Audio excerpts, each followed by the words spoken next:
Hello everybody, I'm Ian with Board Feelings, and today we're talking about two games that I think use non-board game mechanics in a very interesting and unique way. Today let's talk about Cantaloop and MicroMacro Crime City. But first, only a small amount of people that watch my videos are subscribers, so if you like what you see, consider subscribing. It only takes a second and you can always unsubscribe later.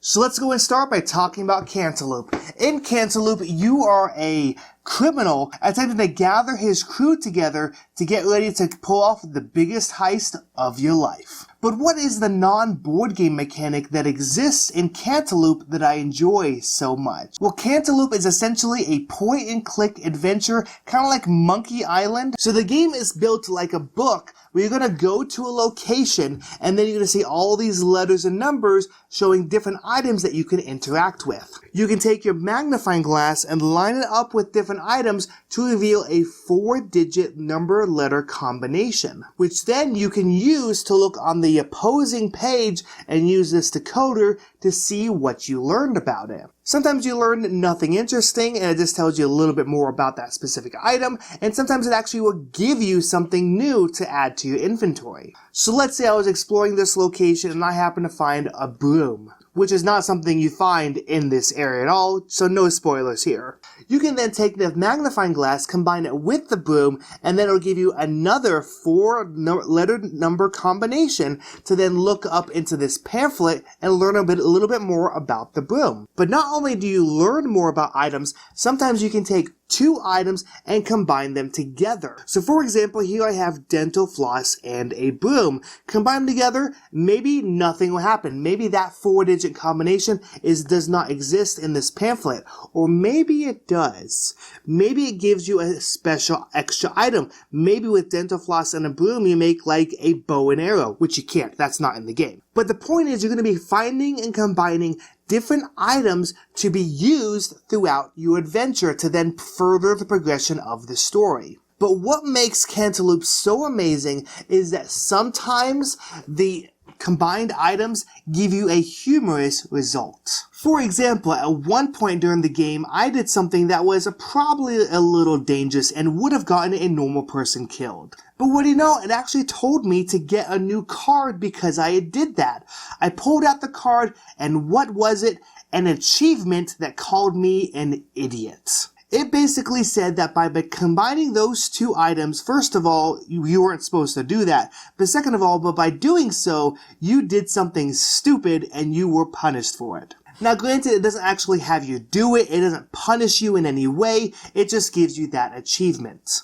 But this added like a second game to the initial game that I was already enjoying. Suddenly I could unlock achievements. And how many achievements were there? I had no idea. So I spent time and time again combining different items to hopefully unlock different achievements. And that's what's so amazing about Cantaloop, is it is so unbelievably funny. So many of these hidden texts that you're going to reveal as you combine items are hilarious. And there are multiple pages, each page with different decoded messages and things to learn and read. It's absolutely hilarious, the different things you can unlock. And with that, let's talk about my one downside of Cantaloop: component quality. First of all, these pages that the different pages of the book are printed on are some of the flimsiest pages I have ever seen. It's like magazine quality. It is that thin. And these little cardstock pouches that hold the cards, again, very flimsy. This one already broke and I had to tape it together. It's not terrible. It's not the worst. But I wish there was something a little more sturdy. Maybe actually a box with a book inside of it and different decks that hold the cards, things like that. But that being said, because the component quality is so low, this is an extremely affordable game with a very unique and interesting experience. To me, means I can bypass and overlook all of the bad component quality while playing it. So that's Cantaloop. Let's go and talk about MicroMacro Crime City. MicroMacro Crime City comes with a gigantic map of a board that you're going to be using your detective skills and your Where's Waldo finding skills in order to deduce what happened in 16 unique and different crimes throughout the city. Now again, I'm not going to spoil anything on the physical map itself, but I will do a practice case that is found just on the cover of the box. So here the box asks us to solve who murdered the burger vendor. Well, if we look over here, we can find the burger vendor selling burgers at his shop. And then you can see he has this big mustache. And so sometime at the end of the day, he decides to leave and starts to walk. We can presume that he's just walking home. You know, a good guy had a long day of work, and now he's tired and just wants to go home. But as soon as he gets to the park, what happens? He gets murdered. So now we know where he got killed, so now we have to figure out how he got killed. So we can see a bat right there laying next to him, and we can once again backtrack to see what happened earlier in the day. Well, we can see what happened is right here, there's this bunny man following him, and what is he holding? A bat. And if we keep following back throughout the entire day, we can see that this entire time he was being followed by this masked bunny man. So that is who murdered the burger vendor.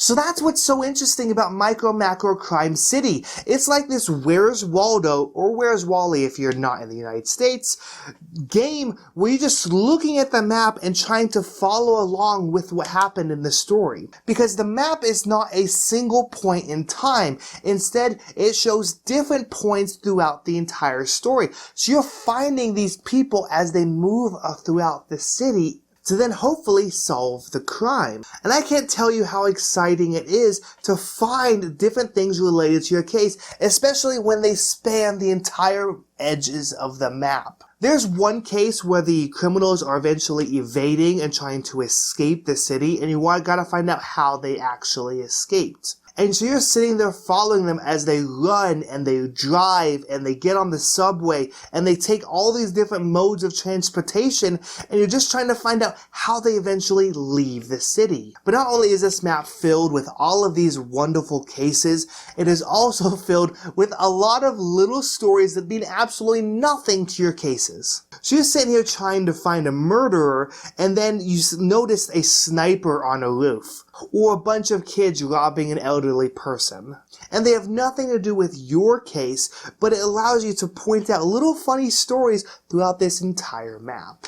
And now let's talk about, again, the one negative I have with MicroMacro Crime City. To put it simply, there are 16 cases. A case typically takes about 10 minutes. Some can be as fast as 5. I think the longest case I've seen is about 15 minutes, and that's because we got stuck in the middle trying to figure out what to find next. So yeah, there's about 160 minutes worth of content inside this one box. Which isn't bad by any means, but it is a limited experience, and depending on how quick you are to find the things, your mileage may vary of how much time you spend on this game. And just like Cantaloop, the price tag is not that high, so again, even though it could be seen as a negative, it's something I can easily overlook because I enjoy it so much and I didn't spend too much to get my copy. So let's go and bring Cantaloop back in and talk about the recommended ages of these two games.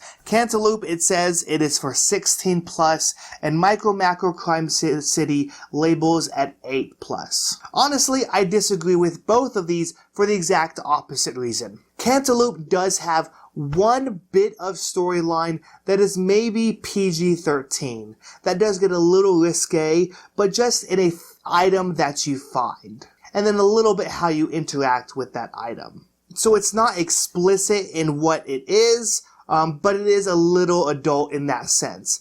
But I think 16 plus is a little too high for that. So I'd probably say, once again, about 13, 14 is probably the age I'd recommend for Cantaloop. Now for MicroMacro Crime City, I think 8 years old is probably too low for it. Yes, this is a Where's Waldo, just trying to find somebody on this giant map. But it is a lot of murder and people getting killed throughout the entire thing. So depending on your kids, I would say maybe this is better for around like 13, 14-year-olds, just like I would say for Cantaloop. Okay, now lastly, how do these games make me feel? Well, obviously I like them both, but I'm going to choose the feeling of humor or humorous. Because the hardest I've laughed ever in a game is Cantaloop, because I laughed multiple times while playing this game. And for MicroMacro Crime City, well, it's not as humorous, it is fun and enjoyable, and kind of funny to see how you solve some of these cases and just what happened in this crazy city. Now, both of these games are going to get sequels. Cantaloop is actually going to be a 3-part series to build out this story throughout, and MicroMacro Crime City has at least one sequel that is going to be released, I believe, somewhere later this year. If not, it's going to be in early 2022. And for both of these, I am very excited to play the sequels to them because I've loved them both so much. They provided me so much enjoyment and entertainment and humor that I can't wait to play the next ones. Anyways, so I'm Ian, and those have been my thoughts and feelings on Cantaloop and MicroMacro Crime City. Have you played them? What did you think? And what are other games that you find to be extremely humorous? Additionally, what are some games that you feel aren't necessarily board games that use like non-board game mechanics to be injected into the game itself? Leave your thoughts and feelings in the comments below. Now go experience many board feelings. I want to thank you all so much for watching my video. I know there are hundreds, if not thousands, of other board game content creators out there, and you took your time to watch this one, so thank you so much. If you like what you see, consider subscribing. You can do that right here. And if you want to see more of my videos, you can click right up here to see more. And down here is just a video that YouTube thinks you may like. So once again, thanks for watching.